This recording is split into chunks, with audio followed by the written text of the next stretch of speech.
Assalamualaikum. Halo semua, balik lagi nih sama aku, Wahda. Di video kali ini aku bakalan sharing ke kalian beberapa tips menjadi pintar dan jenius. Nah, sebelum kalian lanjut menonton video ini, jangan lupa di like, di komen, share, dan subscribe ya teman-teman. Saya rasa kita semua pasti ingin menjadi orang yang jenius dan orang yang pintar, bukan? Tetapi terlebih dahulu saya ingin menjelaskan kepada teman-teman sekalian. Kita harus mengerti perbedaan antara orang pintar dan orang jenius. Karena mungkin kita tidak memperhatikan dan cenderung menganggap bahwa pintar dan jenius itu sama. Padahal sejatinya orang pintar dan orang jenius itu berbeda. Bedanya di mana nih? Perbedaannya adalah jenius biasanya didapat dari lahir. Memang kelebihan pemberian dari Tuhan. Contohnya Albert Einstein memiliki kecerdasan yang sangat luar biasa. Otaknya sangat baik dan itu pemberian Tuhan. Bahkan sampai dia meninggal pun otaknya masih disimpan dan diteliti. Nah, inilah kenapa saya katakan bahwa kecerdasan itu memang berasal dari lahir. Sedangkan kepintaran, pintar bisa kita pelajari. Bagaimana mempelajarinya? Dengan cara kita banyak belajar, dengan Anda sering latihan, maka Anda bisa pintar.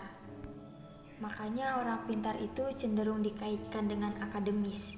Kalau dikasih soal dia bisa jawab, kalau dikasih materi-materi dia dengan mudah menyerap, dia memahami dengan baik, itu orang pintar.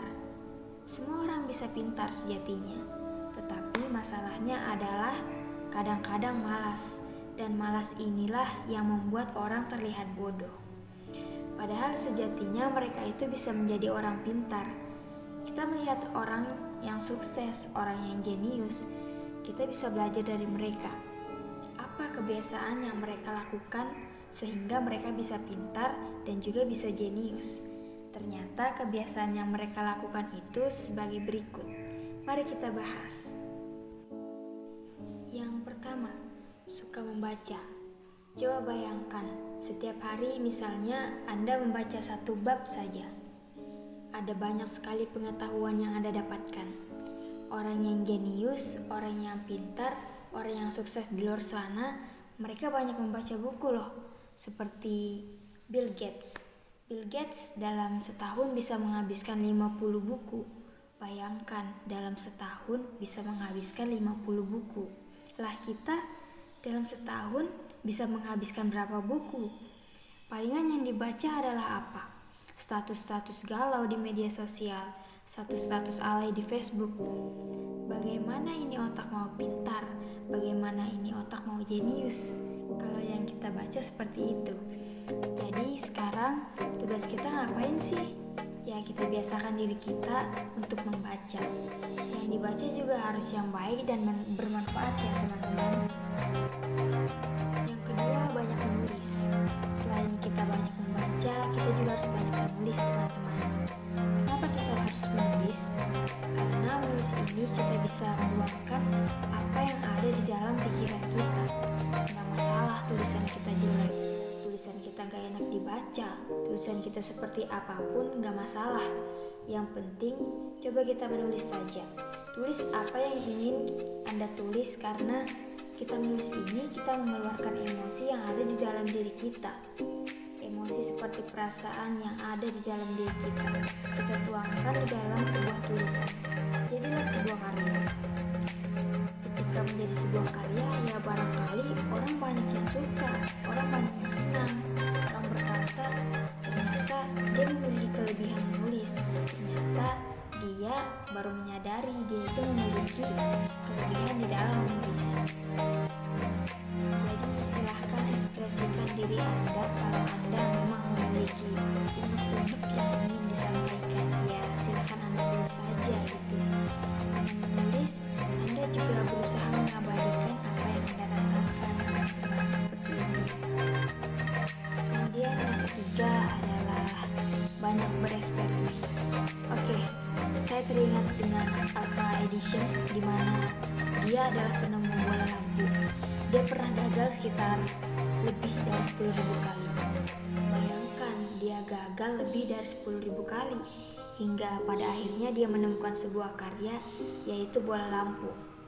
Nah, sekarang pertanyaannya adalah kita sudah memulai apa? Dan berapa kali kita sudah gagal? Ada nih yang ngomong, "Kewada, saya sudah gagal 2 kali." Langsung ngeluh. Pantaskah kita seperti itu? Gimana kita mau jadi orang jenius? Gimana kita mau jadi orang yang pintar? Kalau kita gagal 1 kali, 2 kali aja, kita udah nyerah, gak karu-karuan. Padahal kita juga butuh belajar. Belajar tuh di mana? Dari pengalaman, dari kegagalan yang sudah kita alami.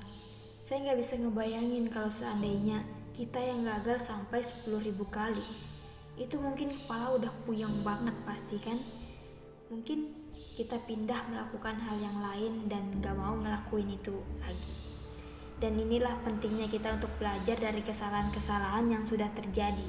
Jadikan hal itu sebagai pengalaman berharga kita untuk terus mengupgrade potensi kita, untuk terus mengupgrade kemampuan kita agar menjadi lebih baik dari sebelumnya. Oke, tadi yang ketiga, sekarang yang keempat. Belajar menyelesaikan masalah. Problem solving. Kita pasti menemukan banyak masalah di dalam hidup. Makanya gak heran kalau saya mendengar curhatan teman-teman di media sosial yang kadang ngechat saya secara pribadi. "Kak, saya punya masalah begini, saya punya masalah seperti ini, masalahnya begini, bla bla bla dan sebagainya." Itu banyak sekali saya temukan orang-orang yang mengeluhkan sebuah masalah kepada saya. Sebenarnya yang bisa mengatasi masalah Anda, ya Anda sendiri teman-teman. Anda bisa belajar dari masalah yang Anda hadapi. Anda bisa belajar dari problem yang Anda hadapi. Kalau sebelumnya masalah Anda mungkin gak bisa Anda atasi, sekarang Anda punya masalah yang jauh lebih berat lagi. Kapan bisa mengatasi itu? Anda harus mengerti bahwa sebuah masalah itu jangan dipertanyakan, tetapi harus diselesaikan. Makanya kalau kita memiliki sebuah masalah itu, jangan banyak tanya gitu, tapi banyaklah melakukan penyelesaian, melakukan sebuah eksperimen, atau bagaimana Anda bisa menyelesaikan masalah Anda. Kalau Anda tanya bagaimana Anda mau menyelesaikan masalah, berani mengambil resiko, lakukan sendiri dan berani bertanggung jawab, maka Anda akan menjadi orang yang jenius, menjadi orang yang lebih pintar lagi daripada sebelumnya. Kemudian yang kelima adalah yang terakhir nih, perhatikan makanan dan kesehatan. Oke, saya nggak terlalu menjelaskan secara mendetail ya tentang Anda harus makan apa gitu. Setiap paginya Anda harus makan buah-buahan atau makan makanan sejenis apapun. Saya tidak menjelaskan itu secara mendetail di sini. Saya rasa di Google banyak, Anda tinggal searching aja makanan yang bisa meningkatkan daya otak agar lebih baik. Kemudian juga makanan-makanan yang bisa menyehatkan tubuh agar pikiran bisa fresh. Silakan Anda cari di Google saja, di internet banyak. Dan juga Anda jangan melupakan olahraga. Setiap minggu mungkin berapa kalilah Anda olahraga. Setidaknya untuk apa? Agar tubuh Anda itu tetap sehat, tetap fit. Dengan sehatnya tubuh, kondisi tubuh Anda yang baik, otak Anda bisa berpikir jernih sehingga dalam menciptakan sebuah karya Anda bisa menciptakannya dengan baik gitu karena otak sudah fresh. Nah, itu dia beberapa tips menjadi pintar dan jenius dari saya. Terima kasih sudah menonton video ini. Mungkin itu saja yang bisa saya sampaikan. Seperti biasa, jika Anda suka jangan lupa tekan tombol like, komen, share, dan subscribe. Ya teman-teman, semangat belajarnya. Ingat, pintar itu bisa didapat dengan cara belajar. Dah semua, assalamualaikum.